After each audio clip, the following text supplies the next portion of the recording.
Bonjour à toutes et à tous. Je suis heureux d'être là. J'ai écouté avec grande attention les interventions et notamment celle de Monsieur Pézerès. Et donc, je souscris à ce qui a été dit à l'instant sur l'enjeu social, environnemental qui est devant nous. Effectivement, l'économie circulaire, elle permet de répondre à ces différents enjeux. Et donc, elle doit être absolument développée. Et c'est un des objectifs, évidemment, de la métropole du Grand Paris que je représente au sein du GIP Maximilien. Alors, on dit que la commande publique, c'est 10% du produit intérieur brut. C'est considérable. Et évidemment, les acteurs publics, tous les acheteurs doivent être à niveau sur cet enjeu-là, dans un contexte dans lequel on s'adresse à des structures et c'est aussi des modes d'achat qui ne sont pas ceux qui sont habituellement pratiqués dans les marchés publics. On a d'un côté des clauses qui sont un peu différentes et qui doivent être adaptées à des structures qui sont plus petites, moins aguerries pour répondre précisément aux attentes administratives des appels d'offres. Et donc, c'est vraiment important que à la fois les structures soient accompagnées et les acheteurs aussi. Et donc, je souligne vraiment l'importance du travail qui est fait par le GIP Maximilien sur ces questions-là. C'est vraiment absolument remarquable. Alors, il faut multiplier les initiatives. Je le disais, si on veut vraiment être à niveau sur ces enjeux-là, il faut qu'il y ait de nombreux dispositifs, des choses très complémentaires qui se mettent en place. Et donc, évidemment, la métropole du Grand Paris soutient la masse de Maximilien et accompagne cette démarche-là.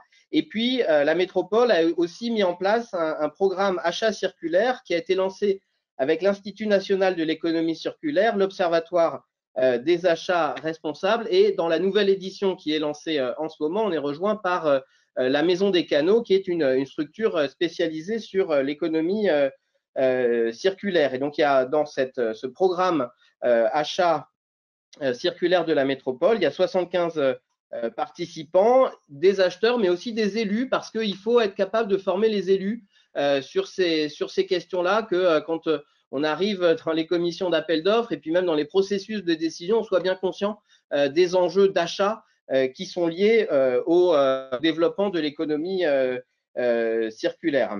Et puis les entreprises privées, parce qu'il faut aussi travailler avec les entreprises, je le disais, sur leur capacité à répondre en tant qu'entité qui interviennent dans l'économie circulaire aux appels d'offres et au marché, et d'être capable de faire en sorte que les marchés soient adaptés à leur type de structure. Et puis aussi, les entreprises doivent aussi travailler elles-mêmes avec les acteurs de l'économie circulaire. Et c'est pour cela que la métropole a fait le choix d'avoir ce panel un peu complet entre des agents des collectivités, côté achat, côté métier, des élus et aussi des entreprises pour réfléchir tous ensemble à la façon de procéder.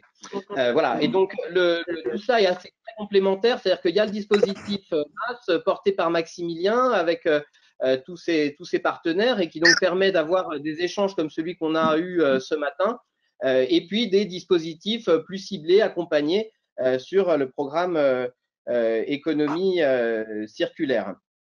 Voilà. Et puis la dimension humaine qui est très importante. Il faut absolument que la préoccupation sociale soit prise en compte. C'est pas juste des matériaux, des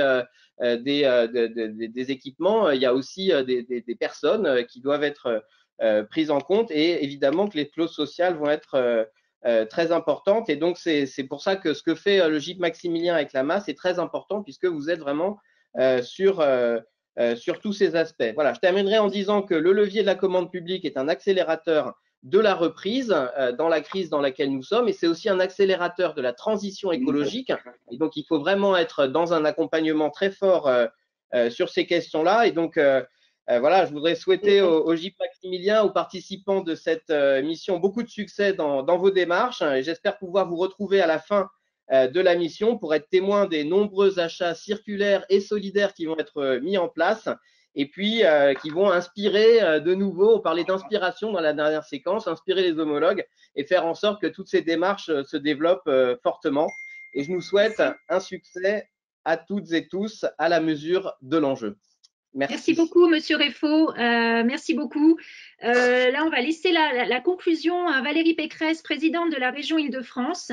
Donc, pour clore cette matinée riche en informations, actualités, échanges, expériences. Merci beaucoup. Merci, merci à tous. Est-ce que vous m'entendez? Oui. Parfaitement. Bon, alors c'est parfait. Ma conclusion va être très brève parce qu'à 11 heures précises, j'entame une cérémonie officielle de hommage aux victimes du terrorisme en Seine-Saint-Denis. Donc, je vais dire les choses de manière très brève, mais comme tout a été dit, et je pense qu'on est tous convaincus de la nécessité absolue de ce que nous sommes en train de faire tous collectivement, je pense que je peux en quelques mots vous dire à quel point la région soutient les initiatives du GIP Maximilien, et je salue son président Jean-François Le Garret qui a fait ces 5 dernières années un formidable travail justement autour des clauses sociales et désormais autour des clauses environnementales. Alors, vous le savez peut-être, nous avons fait une conférence climat en septembre dernier, une conférence climat régionale, et elle a accouché de 192 propositions. 192 propositions pour une région ZAN, zéro artificialisation nette, ZEN, zéro émission nette, et circulaire. Et dans ces 192 propositions, il y avait la proposition 117. Et cette proposition 117, c'était qu'en 2025, 100% des marchés d'achat public comprennent une disposition circulaire et environnementale. Alors, du fait de son poids économique dans la région, ça a été dit, la commande publique est un des principaux leviers vers l'économie circulaire et évidemment un accélérateur de la transformation écologique.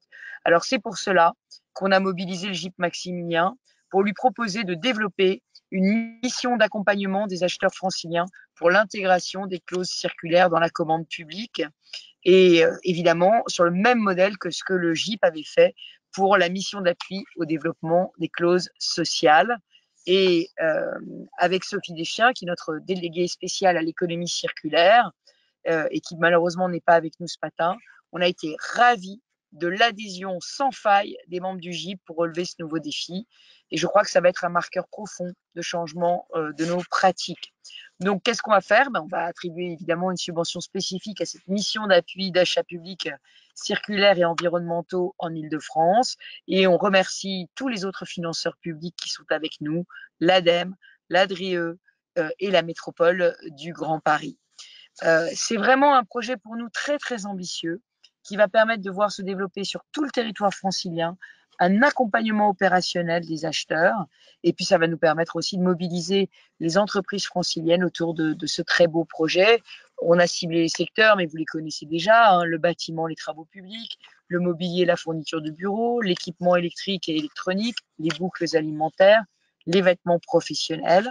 D'ores et déjà, pour vous donner un ordre de grandeur, mais vous le savez peut-être, la région a à peu près 30% de ces marchés d'achat qui sont conditionnés à une disposition circulaire et environnementale. Donc, on peut aller encore plus loin. L'une des choses dont on est très fier, c'est de mettre en œuvre le réemploi dans les opérations de démolition-réhabilitation dans les lycées et d'avoir un lot dédié au mobilier réemployé aussi. Donc là, il faut qu'on aille encore beaucoup, beaucoup plus loin. Et je crois que la crise Covid nous invite à aller encore plus loin pour faire de ce recyclage, de cette économie circulaire, de ce réemploi des ressources, vraiment un enjeu de la relance économique et sociale de la région. Voilà. Et je sais que je peux compter sur vous et sur le GIP Maximilien pour prendre toute sa part à cette transformation. Merci vraiment à tous. Merci de votre engagement. Merci de ce webinaire et de ces rencontres, de ces échanges.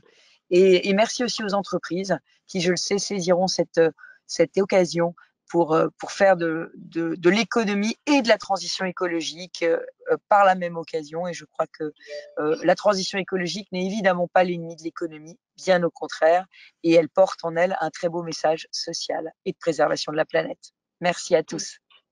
Merci beaucoup, Madame Pécresse. Sandrine Bousquet, un petit mot de conclusion peut-être ou... Monsieur Le Garret peut-être. Monsieur Le Garret. Merci à vous et merci à la présidente et merci à Sylvain Réfaux. Je crois que c'était vraiment très utile. On n'a peut-être pas laissé suffisamment de temps aux questions et on en est désolé. Vous avez été près de 200 participants ce matin. On avait évidemment un programme extrêmement chargé, mais on aura d'autres rencontres dans lesquelles on veillera à ce que la plateforme d'échange soit peut-être plus libre. On voulait ce matin vous communiquer beaucoup d'informations et vous donner aussi quelques illustrations. Je crois que ça a été l'occasion de le faire. Donc, sachez que le GP Maximilien est vraiment très engagé et à votre disposition pour lancer cette nouvelle mission d'appui sur laquelle nous fondons beaucoup d'espoir et on est très heureux de voir qu'il y a une très bonne réactivité, beaucoup de participants ce matin et on va reprendre très prochainement contact avec vous pour vous en dire encore davantage. Et merci à Catherine Moncel pour avoir animé et modéré cette matinée.